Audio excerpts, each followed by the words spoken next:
In this lesson, we're going to take a look at the text tool. Now, the text tool is a very versatile tool, and I'll show you how to actually get in, change the font, change the size, and start to play around with some of the options that are available to you. All right, we're going to continue working with the tall image that we have of the lighthouse. This is the prize-winning stock 132, and I'm going to go ahead and add a little bit of text to this. Now, to add text to this image, and maybe we're going to create like a little brochure opener here, what we're going to do is go to the T here, which is our text tool, and that will activate our text engine. You notice it loads up here, and then we're just going to click once. So by clicking once, we're going to be able to go ahead and type in our text. I'm going to type in lighthouse. All right, and you notice it's really small. Well, it's really small because we've only chose 12-point font, and this is a really, really large image. So I'm going to go ahead and select all of this text by double-clicking in that little area. And right here where it says 12, I'll change that to something like, I don't know, 48, 60. You can keep typing numbers in, or you can put your mouse over where it has this T and T and click and drag, and you can choose a bigger font that way.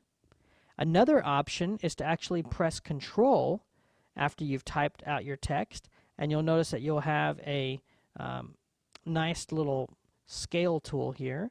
If you hold down Shift, you will actually constrain it proportionally, which is nice. Now, one of the things that we want to do is say, okay, we like this text, okay, we're happy with it.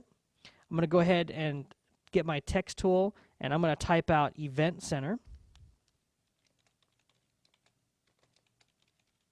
Okay, and this text I want smaller, so we'll go ahead and if we move anywhere outside of this area, we can click and drag and move, highlight the text, and we can make this much smaller. Now, this text has a number of options to it. Sometimes your fonts will have different options. So right now I have regular. I can actually choose something like bold. Okay, that makes it a little bit easier to read when it's small like this. And I want to change the color of this text. Not a problem. All I have to do is highlight this text, choose this little color swatch right here, and we can now pick a different color. And you notice it's updating here live as I make a change in this color. Now, oftentimes when I build things like this, I like to find colors that are already in my scene, especially colors that are way down here. So I could try some of this brown. I can just click and drag and get some of that brown. Okay, and that looks very nice, kind of earth tony. Or I maybe want to take some of this green and pull some of this green out. There we go. I'll just say OK.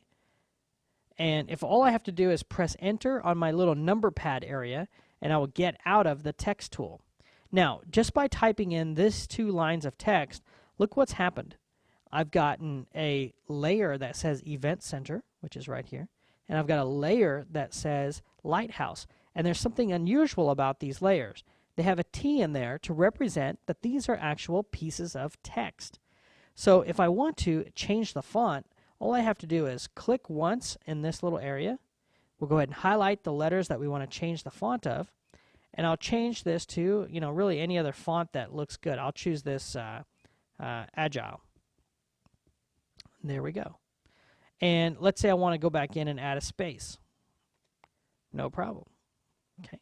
So just like that, we can come in and create ourselves, you know, its own branding. We can, you know, like I said, separate the letters and do some cool stuff with it. Now, one thing that I want you to be aware of is, let me move this Event Center text up. You notice it's right in front of Lighthouse. And again, like we talked about earlier, it's because Event Center is on top of Lighthouse. So if I want to change these, I actually need to click and drag and reorder these. And you notice now this Event Center area, this text is on top of the blue or green text that we've created.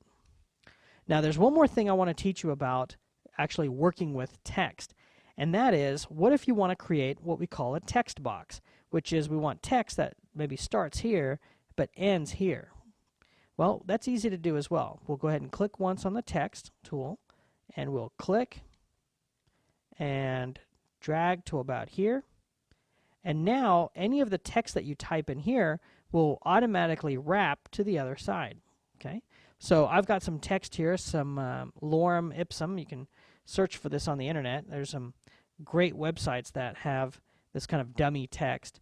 And I'm just going to set this to something like, I don't know, let's see what looks good. Something like 47, okay, 47 point text. And I'm going to change this to black. So I'm just going to click and drag and select black. Okay, let's take a look at what this looks like. So if I was making a brochure about the lighthouse, that's some, basic text things that we can do and really get this whole piece working together really well to let others know, hey, this is what we do at the event center. Here's some text. Here's what it looks like. And again, I did that very quickly, very simply by utilizing just the text tool, some different fonts, and some colors.